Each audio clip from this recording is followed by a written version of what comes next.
Assalamualaikum warahmatullahi wabarakatuh. Selamat pagi teman-teman. Bagaimana kabarnya hari ini? Semoga sehat selalu ya.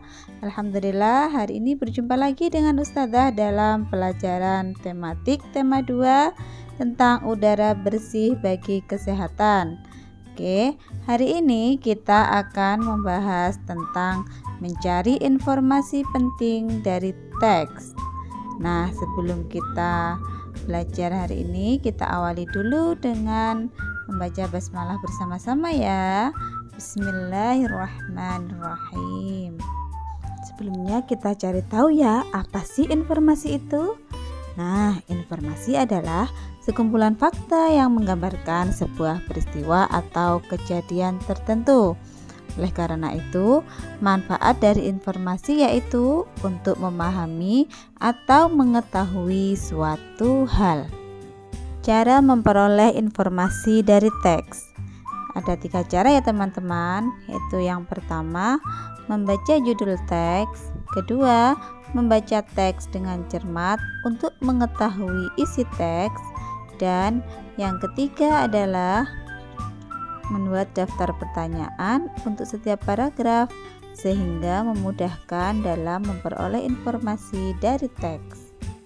Untuk membuat pertanyaan, kita ketahui bahwa ada 7 kata tanya ya teman-teman. Yang pertama yaitu apa? Menanyakan sesuatu seperti keadaan atau kegiatan. Contohnya yaitu ada kalimat apa yang kamu lakukan? Kata tanya yang kedua yaitu di mana, digunakan untuk menanyakan tempat atau lokasi kejadian. Contohnya, di mana biasanya kita membeli buku? Kata tanya yang ketiga yaitu kapan. Kapan digunakan untuk menanyakan waktu terjadinya suatu kejadian.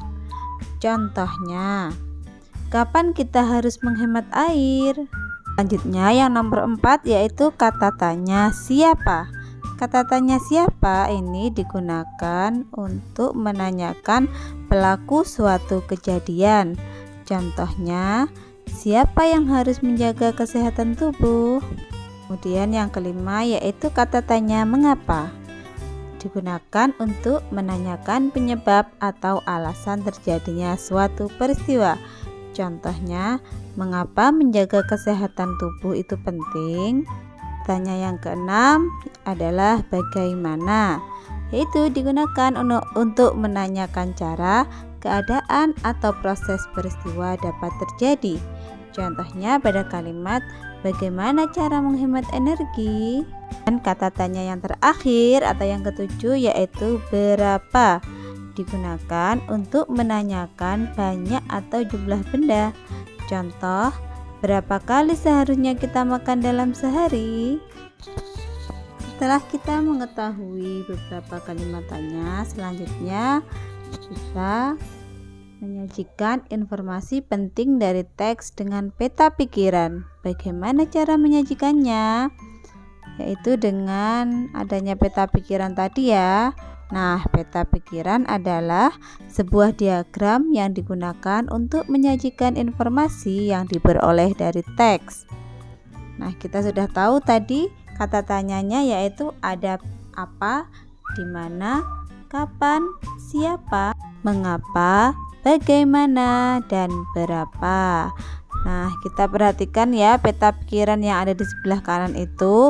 Jadi yang paling tengah itu nanti adalah judulnya.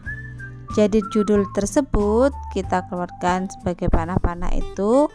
Nah, peta pikirannya ada pada pertanyaan-pertanyaan tadi dijadikan sebagai pertanyaan dari judul tersebut. Nanti apa, di mana, kapan, siapa, mengapa, bagaimana, dan berapa. Teman-teman, ternyata kata tanya juga terdapat di dalam ayat Al-Quran ya teman-teman. Nah, ini yang pertama ada di surat Al-Qasas ayat 71 atau di akhir surat dari Al-Qasas ya, di mana yang artinya adalah maka apakah kamu tidak mendengar?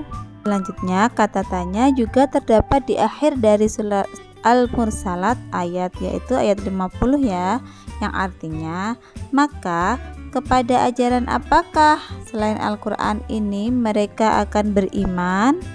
Selanjutnya tantangan buat kalian ya teman-teman.